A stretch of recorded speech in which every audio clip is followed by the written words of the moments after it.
Hello, beautiful souls, and welcome to the Woo Curious podcast. Your map to the mystical, your key to the sacred, and your guide back home to yourself. I'm Eileen, a writer, a spiritual coach, energy healer, and slow living witch. This podcast is your invitation to explore a world where the mundane and the sacred intertwine.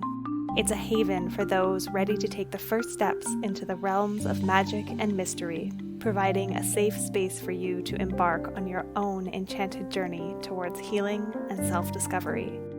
Here, I'll unveil the whispers of the mystical, the rituals often hidden in plain sight, and I'll engage in sacred conversation intended to stir your soul and lead you back into your power. I'm all about demystifying woo and witchcraft. So, whether you're a seasoned seeker or simply woo curious, I'm so delighted you've decided to join me on this journey. Let's make magic. Hello, and welcome back, Woo Crew, to the Woo Curious podcast. I am your host, Eileen, and I'm joined today by Ashley Tanzosh. Ashley is a witchy healer and candle creatrix. She is the founder of Liminal Weaver, a US-based company offering ritual candles and spiritual services for seekers and mystics. And I know she's also starting to host retreats. I think that we're missing the window with this particular recording, but keep your eyes peeled because she's taken some folks to Greece this year and it looks amazing. Welcome, Ashley. I'm so thrilled that you're here with me. Hello, thank you so much for having me. So as we chatted about before we hopped into recording, I really like to start off my podcast episodes with guests with asking about your spiritual journey, because for me, coming into the woo or the spiritual side of myself happened really late in life, like 4 years ago.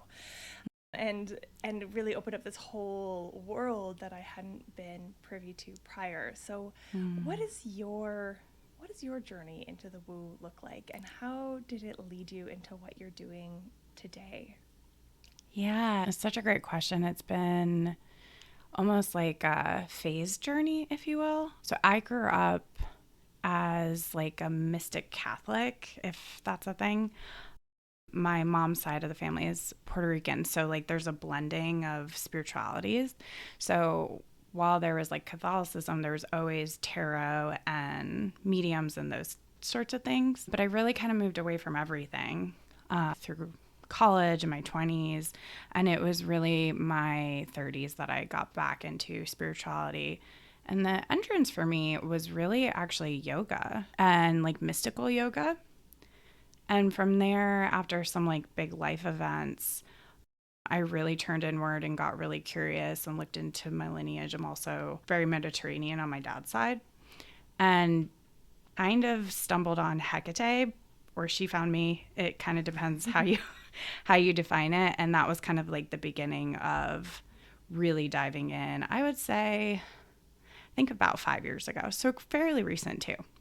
Mm-hmm. Amazing. I love hearing how everybody came to the place they are now, because everybody's journey is so different, but there often is this thread of there was something and I was open to it and then I wasn't, and I rejected it, and then finding it again.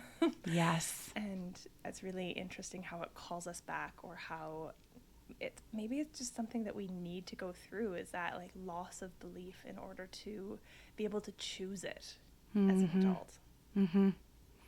Yeah, and like claim it with that agency of like, I don't just believe this because I was told to. Exactly.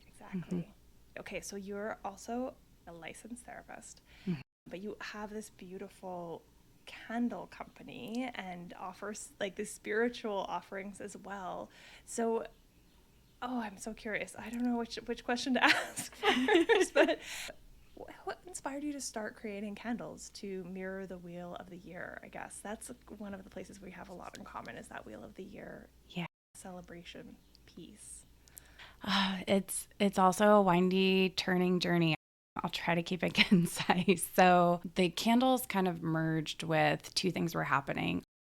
As a newer therapist, 6 years ago, I felt very compartmentalized. Like I never was fully clinical, but like more clinical person. And then this very spiritual person. It felt like two different identities. And in the midst of all that, COVID happened and I needed a hobby. So I also realized I was having some like health challenges that I didn't realize were exacerbated. A lot of candles can be really toxic. Right. Yeah. So in consulting with my medical team, they were like, avoid all these things. And I was like, oh my gosh, I can't burn candles anymore. And then I realized I could make them, and it became like a very grounding hobby through COVID. And simultaneously, I was finding ways to not be so compartmentalized. And I think it's natural a lot of times to almost like need to know the rules to learn how to feel comfortable if you're going to not break them, but kind of bend them. Mm-hmm. And so I wanted to be a little more authentic. Everyone looks at therapy differently, but for me, being a blank slate is not the way I like to work. I like to be a human in the room with my people and within, good boundaries and everything. I'm there to help their journey, but I was really starting to see how my spiritual journey and the Wheel of the Year, which for me started as like just a means of cyclical living, was such a metaphor for healing, because I work with grief and loss and overcoming religious trauma, and also just like healing. A lot of folks have that I work with have, maybe not like the most ideal family to start with, and they have patterns that they want to generationally break. So all three of those really started to kind of develop into this Wheel of the Year metaphor of change, because I think for so many of us, whether it's a spiritual journey or personal journey, like we are like, okay, this is what I want, and like, boom, how do I get it like really fast? Mm-hmm. Yes. And that's just not how it usually works. There's usually layers, and half of the battle is like just the first awareness, and then like change and new growth needs to be nurtured, and it needs a lot of attention at first usually. And so if you can hear, that's kind of how the Wheel of the Year became, yes, like a way to connect cyclically and hold ritual, but also a gentle reminder to be like, okay, this is where you are on your personal wheel, whether Right. it's for something new for my practice or my clients' practices or healing. Mm-hmm. I love that so much. I feel like something I said a lot, especially when I first discovered the Wheel of the Year, because I was oblivious to it prior. Mm-hmm. Is that it's this beautiful sense of giving permission to slow down, to rest. Yeah. Like the necessity of that pause and that turn inwards in a culture where it is very much go, go, go, linear, onward and upward.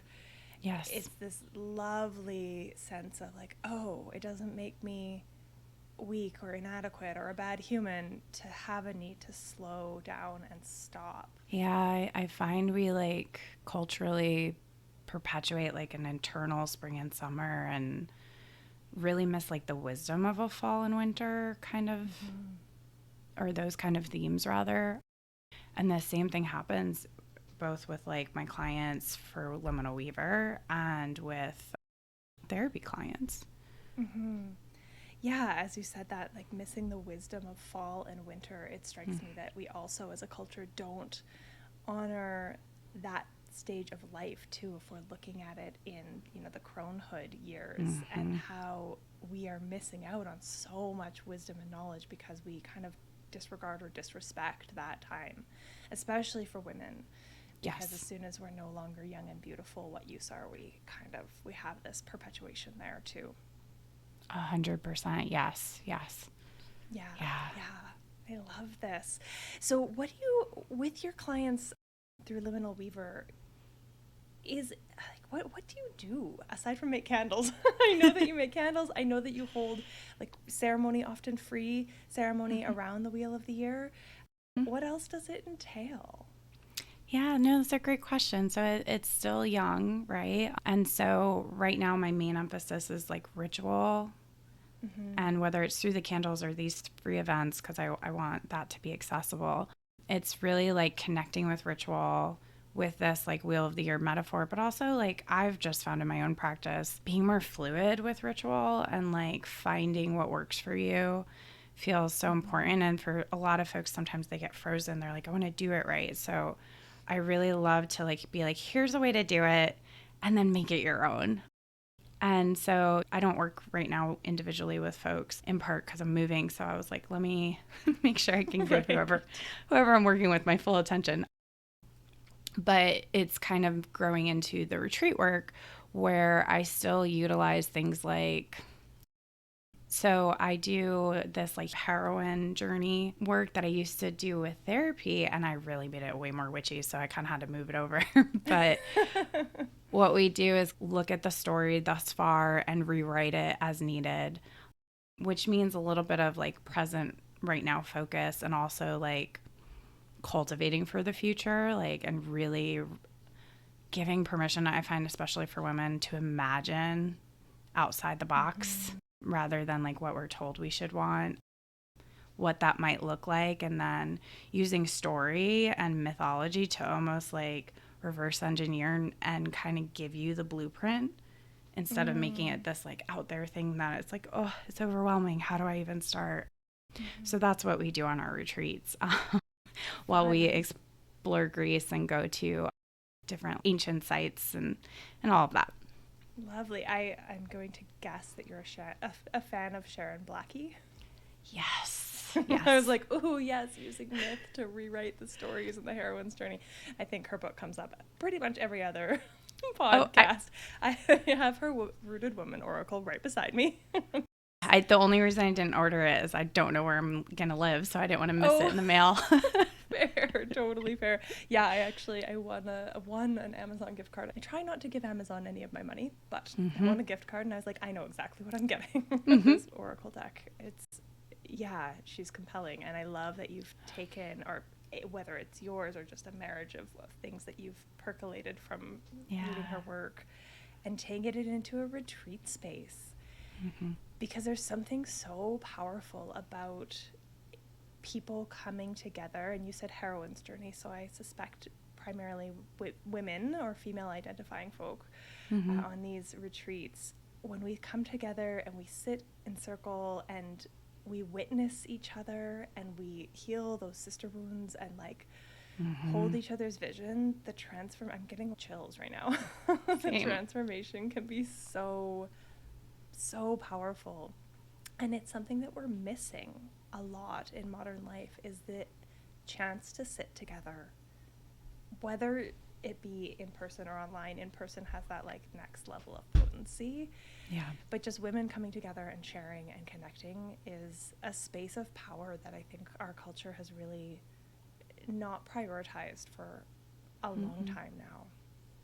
Yeah, I think it got so diminished. I've noticed like that feels like this open wound, and like often I hear like this void people feel, especially women, and to be in spaces where like I hear a lot of them kind of talk about it without competition, which is really interesting to me, and of just being and communion it's so needed in so many spaces, because I see the same thing with my grievers, but like I think this like gap for women is more of the original wound in some ways. It is, yeah, it is this space. I love that grieving piece too, and no matter how you identify on this earth in terms of sexuality or gender, grief is another place that we're not comfortable with as a society. We don't know how to deal with it because it's not linear. And so I suspect that even if you're working with therapy clients around that, I can imagine that your Wheel of the Year knowledge and understanding comes into that work. 100%. And, you know, I do attract some like more witchy therapy clients, but some of them I can even weave it in without them knowing, like, you can talk about the seasons and cycles and things like that. And so I bring it in that way, but it's also like that community piece. Like that for me, Wheel of the Year, I think what attracted me first was community gathering. And I have noticed in grief and with women, we often isolate when we're struggling. Yeah. And we miss that opportunity to like hold each other. And sometimes I feel like part of why culturally, at least here in America, grief becomes this like very clinical, complicated diagnosis because it's not done in a certain time frame is also because we just like isolate people. And then we almost like put a label on them, even though like, of course they're still struggling. And I don't believe grief ends in any timeline. I think it just gets integrated. But I do find that folks almost have this idea of how to heal, and they try to go do it by themselves. And then there's a lot of judgment when the rest of the world is like, you're still not better. Yeah. Yeah. It's interesting because I observe that tendency even in myself of, you know, if I'm struggling or feeling down, it's that like turtling inwards. Even though I have like significant numbers of people in my life who are there to support me through that, there's this sense of not wanting to be a burden. And especially at the times when I know there's nothing that that person can say or do to fix the situation, it almost feels harder to go to them and just, you know, say, I just need you to listen to me while I cry and yell and what have you through this. There's nothing to be done but to hold space. Yeah. And I know myself, I'm great at holding space, but there is that piece that's like, I want to help. I want to make you feel better. And so to put somebody else in that position feels really hard, especially as women who are, you know, we're caregivers and we don't want to inconvenience other people often. Yeah, and it's so interesting because like same. I'm so comfortable in the seat of like the listener. And I still get tugged sometimes. Like I'll notice in myself like wanting to fix or move beyond just like being in the space with someone. But 1,000% also really hard when I'm going through something to ask for help or to burden. That word resonated so much. Others, despite like logically, I know my folks would like love to be there for me. But it's this internal thing that I don't know if it's cultural messaging or it's probably a number of things, but we have this tendency to be like, if I'm not okay, I need to get away from everyone. Have grown up in such a kind of insular society in a lot of ways, right? We have our little nuclear family units. A lot of us weren't raised with an extended support network of aunties and uncles that are in close proximity. I think there are still some cultures that do that a lot better, even within America and Canada. But for those of us who are, you know, white folks, settlers, we tend not to have those same ties. And it makes it really tough when we've grown up being kind of shown or told subliminally or overtly that independence is to be lauded, and it is a really kind of, you know, each person for themselves, each man for himself. Let me just say it that way, because that's really what it has been. Yes. That is the kind of value system of the society that we're in, and so it makes it really hard when we are struggling to be comfortable reaching out because we haven't been modeled that. 100%. And like I've found women are even rewarded when it's only coming for caretaking or demonstrating how much they can, you know, self-soothe and take care of themselves. I say women. It started usually when we were little girls, but it's like, you know, I can't tell you how often folks identify with like, oh, my parents said I was so easy and I didn't like really ruffle the feathers and I was so responsible. And it's like, when do you remember hearing that the first time? And oftentimes they're like peanuts. They're like 3, 4, like first memories are like, I was a good kid. And it's like, oh, that's so interesting that it starts like before our self-concept is even finished. Yeah, yes, it really does. I've written a few times about like the good girl syndrome. The first time I wrote about it, I was like, I coined a new term. And then I looked on Google and I was like, I did not.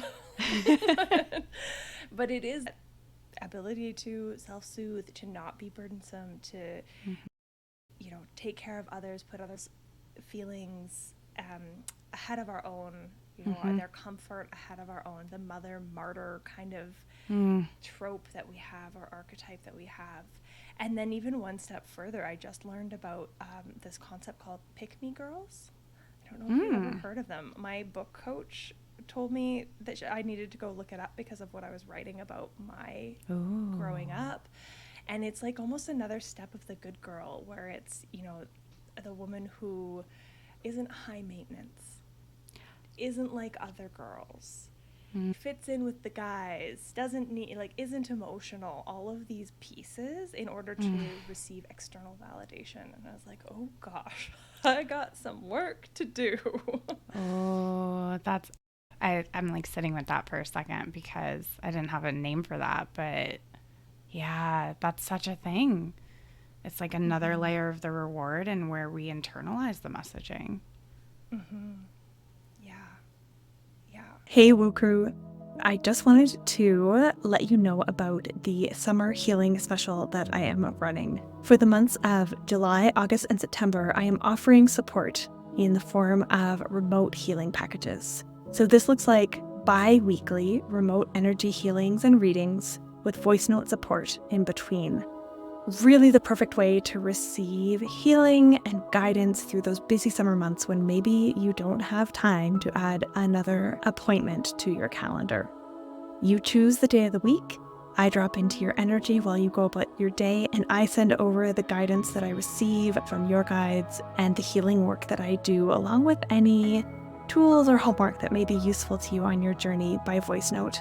In addition, you get voice note support in between these sessions for the entire month, and you can sign up for 1 month, for 2, or for all 3.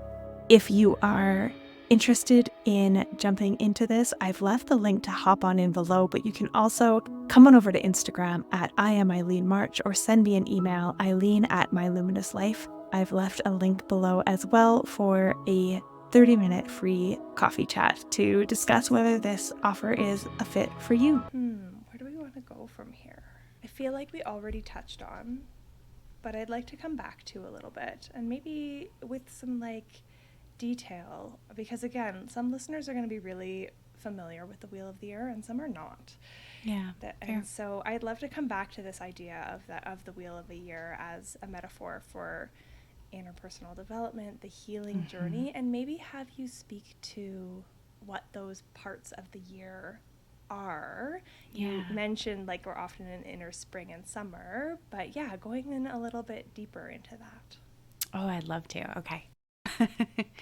Yeah, so when I think about, and this kind of applies both to a spiritual awakening or a spiritual journey just as much as like an interpersonal journey, and to me it's so hard to separate the two usually. A lot of folks come to spirituality often in some kind of inner journey, but I talk a lot about how change and seasons of life are so cyclical. And so like high level, I find that's like the entry point to the Wheel of the Year. And then getting clear that there's value in fall and things dying and realizing what's not working anymore. And then the pause after that instead of the rush to the next thing of winter, to like really metabolize, but also perhaps even get clarity of like, what are all the options instead? Or just like exploring, Sometimes I think just like the stillness and contemplation and quiet brings more wisdom than like the seeking, if that makes sense. And that, that space of like stillness and being, whether we're connecting with our guides or truly just like slowing down, as you put it, can kind of open so much more possibility before we start the high level again of a spring where we're planting the new seeds or intentions. I think today is a new moon. So like, a lot of folks love to like plant their new seeds for the moon cycle. And that's so lovely. But I find because we're so used to the continuous spring and summer, we are constantly in this like quick vortex of goal, achieve it, next goal, achieve it, keep going without the refinement and discernment and even celebration of what already is right now. Yeah. Oh, I love that. The idea of the pause for clarity, or like that stillness bringing more wisdom than seeking, felt like a sigh in my soul. And it's something I've spoken to quite a bit as well, that when we're always doing, we're always busy, we're always going, it doesn't leave space for creativity, insight, downloads, whatever it might be, to find its way through. I think there's more and more research coming out about how useful it is for kids to be bored. And Oh, yes. the same is true for adults. If you're never still, you don't have space for your subconscious or your guides, however you're connected to that kind of creative side of things, to bubble up and express itself. Because it's quiet. It's more subtle than the loud things that are going on around us. So if we're not still, we can't hear it. Yeah, I mean, 100%. And, you know, in some ways, when I apply that kind of like framework and go deeper, whether I'm working with grief or someone who's recovering from spirituality and spiritual hurt and maybe reconstructing, or even folks like we were talking about who come from a family like that didn't do emotions or whatever it may be, I think folks often don't realize half the battle is creating more capacity. It's not wrestling your emotions into a neat little box. It's having capacity for them so that we can pause in it and not get hijacked by our like survival instincts. And whether we're talking fight, flight, freeze, or we're talking, you know, I have clients who label parts of themselves all different things, like their bitch switch or or like those moments when they're like, I don't even know what happened. This happened. And the next thing you know, I said, or I did this. It's usually in large part because nobody showed us how to pause and be and sit in capacity, whether it's boredom or an uncomfortable emotion. And so it's so hard to like create lasting change if we're trying to just outthink it. Yeah, and we're so much more comfortable in the thinking. Yes. Because again, it's prized over the feeling because it's masculine, it's forward, you know, it's rational instead of intuitive. I had an experience recently at the end of last year. I put my kitty down and had the experience for the first time in my life of allowing grief in a way that wasn't fighting it. It was a really interesting, I felt like it was almost an experiment for myself, but this really conscious going into this decision of deciding I would let the grief be okay.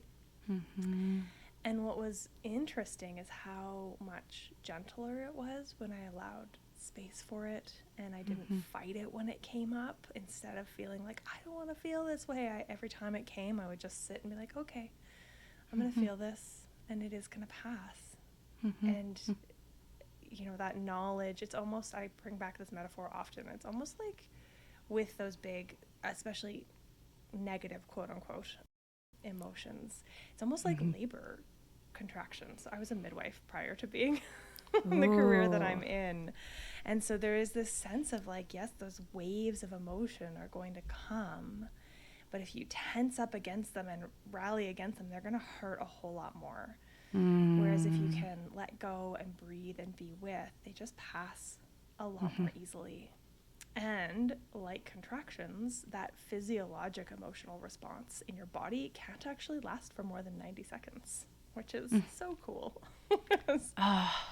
Such a good metaphor. I haven't thought about it that way. That's beautiful. But to your point, yeah, like how much shorter when we're not resisting and like, I don't want to say getting stuck, but like getting frozen in the suffering of it. It's like moving with our suffering. Yeah, you're almost adding a second uncomfortable emotion on top of the uncomfortable emotion when you're like, I don't want to feel this way, or and it doesn't mean the emotion's gone. You're just adding to that suffering piece and bringing it along with. Yeah. Something else I'd love to tie back into is that sense to something I'd love to hear your take on, you know, when we talk about the fall and examining what maybe isn't working anymore and what needs to fall and return to the earth, as it were, is I love coming back to this idea of compost and how important it is to have the time to let the things go and then not just rush past, but you know, those leaves aren't fertile, they'd be smothering unless we have the compost of the winter. Mm-hmm. Yeah, so full disclosure, fall's my favorite, and not just like the actual season, but also like what it stands for. So I'm so glad you asked this question. And again, I talk about this a ton with my folks because so often I think people come to healing or they want to eradicate parts of themselves. And I think composting is such a better metaphor because we are not eradicating. We're letting it settle, but also letting it integrate or transmute into something else, like that creates a different, means of whether it's fertile soil or what have you for change or healing or spirituality, which I think is such a reframe to I have to negate parts of myself or get rid of them. And it's like, no. And instead I want you to be like truly honest, like radically honest, like what's not working, what's my role, how do I perpetuate this, because that's all we have control over. And if I let this go or I let this shift, what would I want instead? And that's usually seldom something we can just like, again, think our way out of and be like, oh, I want to transmute it into this. Like we need that time and that composting of the winter before it's even ready to metabolize into something else. Yeah. Yeah. And this sense of like,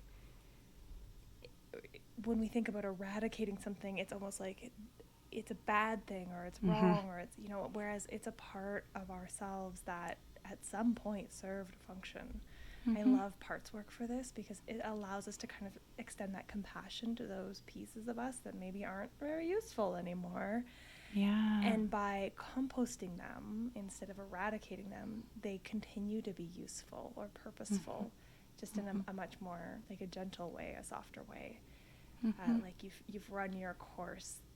Thank you. Now you get to nourish the next growth. Yeah. And as you were talking, I was thinking about like compassion is such an easier place to move into change than shame and guilt. And, tying it back to what we were talking about earlier, like those are really hard to be with and have capacity for. And I think when we learn to, maybe in some ways this is a metaphor, be with, let shame, grief be present and fall away with that compassion, it does all serve to kind of compost into a way to kind of like thank those parts of us, because I love parts work too, and understand where they come from. And I think winter and stillness really gives us that insight to look back and be like, oh, I might not like that, but gosh, maybe it helped me survive X, Y, and Z. Or maybe it was the best I knew how to do at that time in my life. And looking at these aspects of us with that lens of like, I get you and I get why you did things this way. And now I'm going to let you become something new. Yeah. It's beautiful. There's just infinite wisdom in the cycles and the seasons. And I often come back to plants because it's an easy one for people to visualize, and that connection is really beautiful, that a plant can't grow in soil that's devoid of nutrients, and those nutrients come from decomposing old plants. And you can't just plant a seed and harvest the next day. You have to wait, you have to water it, you have to tend it, and you need mushrooms.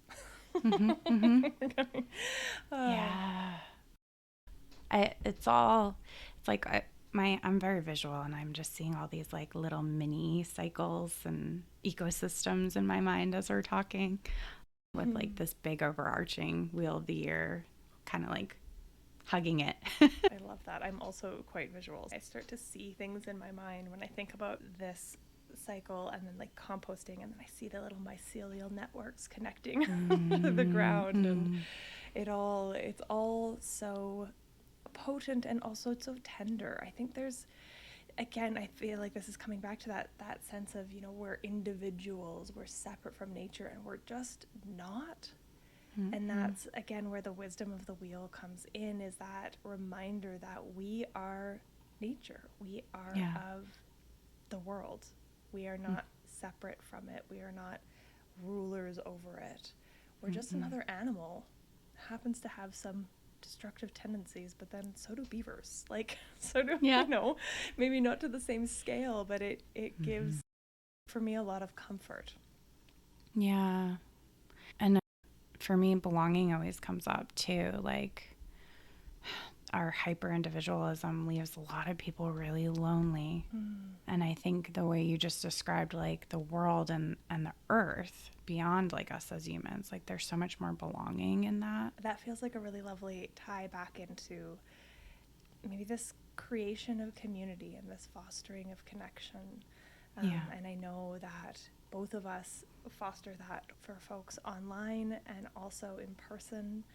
And I would love if you maybe would speak to a little bit to the importance of that, or the way that it feels and how it can be quite potent online as well. Yeah. You know, I think this was all present before COVID, but COVID really, like, magnified it, right? And again, I think a lot of problems in Western culture, especially with, like, that not underpinning, because it's huge, like our colonial history, that's how I'll put that, has really, like, stripped us of community. And it's interesting, like, I don't advertise this, but we call it like a red thread to everything I do, especially clinically, is loneliness. You know, like, all of my clients, whether they're grievers or navigating breaking generational patterns or, you know, fill in the blank, they're lonely. And I think culturally we really need to enhance community and the attunement we have, and that can happen virtually. It's pretty incredible, like, the statistics on how much attunement we can create even through a screen. But I think you said it before, there's a little extra magic when we're all in person and we know we're part of something beyond the small self, and, like, connecting to not just each other, but at least for me, a lot of my ritual leading wants to tie in, like, not just the earth, but, like, the creatures and, you know, everyone, so that maybe our footprint's a little bit less destructive. Yeah. But I feel like I'm getting on a tangent. Yeah. So I just am witnessing so many people crave that and not knowing how to get it. And sometimes when they get the invitation to be in a space where someone's going to help facilitate and, like, hold that, that's, like, so much more impactful for learning those skills or reintroducing those skills in a new way than just talking about it and being like, okay, now go try on your own. Yeah, I love that. Loneliness has been a topic I've kind of circled back to many times. Yeah. Because anytime I write about it, the resonance is there. I bet. And it came to me as you were speaking about COVID. COVID was almost like a forced winter. On a whole population that didn't know how to winter. And it really highlighted the lack of connection that so many of us had, and the busyness that we used to hide our loneliness from ourselves. And that connection piece is so important. I spent the weekend before we're recording this, at a women's retreat. It was hosted by my business coaches, and it was not about business. It was just like a weekend of, we did breath work, we did sound bath, we did tapping, we did all of these things together. And on the last day, they asked everybody to share what they were walking away with from the weekend, and multiple women broke down as they were talking about the weekend, saying how they didn't realize how much they had missed that connection and community. And it just highlights the importance of the work that people like you and I are doing to bring women together. Because while I also loved that weekend, I was like, oh, I get this. I have this multiple times a month with different communities and circles of women that I get to sit with, whether virtually or in person. And it just felt like, yes, this is so needed. So I'm so glad that it's something that you are offering to the world in all your magicalness. I have to share, as you were just like sharing, my body just like it wasn't even chills. It was like movement, like energetic movement, like from my head to my toes. And it was just like, yeah, this is a huge why of even creating another space, for me at least. And just such a big need. And it was a huge part of my healing. Like I forget, sometimes I still am unwinding my clinical formal training and I forget to be like, yeah, that was a huge part of my story and part of what drew me to spirituality was like connection in women, because I did not grow up where women were part of community. It was competition. It was also like lack of trust and just kind of like space filling for this other ideal of like find a husband. Right. Yeah. Mm-hmm. Yeah. That competition and mistrust, and that's fostered by our culture. Of like, and that's where the pick me girl comes from. This idea of like competing for men's attention. Yes. Or like that freaking awful song by Brandy and whoever, Monica. The Boy Is Mine. It comes on the radio every now and then. I'm like, this is the worst song in the world. Yes. Oh, I just got like weird chills. Yes. As it started playing in my head, I'm like, oh, yep. Yeah. Like, girls, you gotta, like, both of you need to run. Leave this man to the curb. Go be friends. You're missing the point. You're really missing the point. And I never had that awareness. I remember when the song came out and I was like, yeah, I'm the one who gets the man. And it's like, ooh, okay. So much unpacking there. And now it's like, no, sisters first. Yeah. My complete journey and most of what I've been through in my like adult life would not have been possible without the women in my life more than anything. Mm-hmm. Yeah. Mm-hmm. Yeah. In the last several years, it's been so apparent for me. It just feels so good to be in sisterhood, and the hugs and the touching and the space holding and the tears and the all of you is welcome. And it just feels so amazing to be able to be in a space where you don't have to hide parts of yourself. Mm-mm. No. And like learning unconditionally, like not just love, but like witnessing and being and like I see you, and even the like me too, me as well. Yes. Oh my gosh, it's not just me. Yeah. So for folks who are listening who might be curious to step into community with you or work with you, or you have to talk about your candles too because I covet them. But how can people work with you? That's a beautiful question. So it's a little bit, I'm in a weird like fall/spring because I'm moving across the country. So I think the best route for now would be to sign up for my newsletter, because I'm going to reschedule some communal events and maybe even partner with some folks. I'm moving to New York, so there's some spaces where I've already started some chats. Maybe there'll be some in-person things. But also being on the newsletter will let you know any updates for Greece for 2025. We're already starting to plan and talk about that because I have a great partner in Greece. She's amazing. And so we're just going to keep creating, and we might even have some different themes. So there's that. And then, of course, the ritual candles. So I didn't share this, but this little tidbit. So because I do study the brain from like my clinical world, smell is in a completely different part of our brain. And it's the fastest sense to access a state. And so that can be triggering states, which we're not going for. But it can also be a way to help enhance any practice, whether it's spiritual, ritual, or, you know, even doing a ritual about change and aiding you in change. You can so quickly kind of get your brain to be like, oh, wait, I started this intention with this scent, and it's reminding me to honor and nurture my intention. So that's like an extra little seed of magic with the ritual candles. I picked scents specifically to try to enhance the themes of each season. So yeah, lovely. And all of the links, as always, will be below to find Ashley. She's at Liminal Weaver on Instagram, and her account is beautiful, if I do say so myself. It's well worth a follow aesthetically, and the information that she offers in her writing is really, really lovely. I'm always learning from you. Oh, thank you. Same. You're welcome. Oh, the tender moments when we get to meet each other online for the first time, face to face. Yes. Yeah. Anything else that you want to share or add before I wrap us up?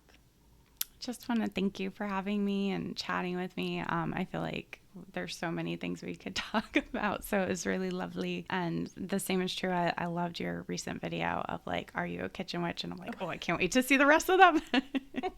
Thank you. Yeah, it came to me. I was like, oh, this is a fun way to do the witchy side of things. I loved it. Thank you. Thank you so much for being my guest. Yeah, as so often with these podcast episodes, I'm like, we need like 3 hours to just go down all of those wonderful tangents, but I think there's probably space as this podcast continues to have return guests, and I definitely encourage all of the listeners to go check Ashley out and follow along and put Greece 2025 in your wish list, on your vision board. Thank you so much to everybody for tuning in, for listening. All the links will be below in the show notes. If you like this episode, please share it with your friends. Tag us on Instagram if you share. And if you would like to leave a rate or review, it helps ever so much to get the podcast out there into the hands of, or the ears of more people. That's all for this week, Woo Crew. Thank you.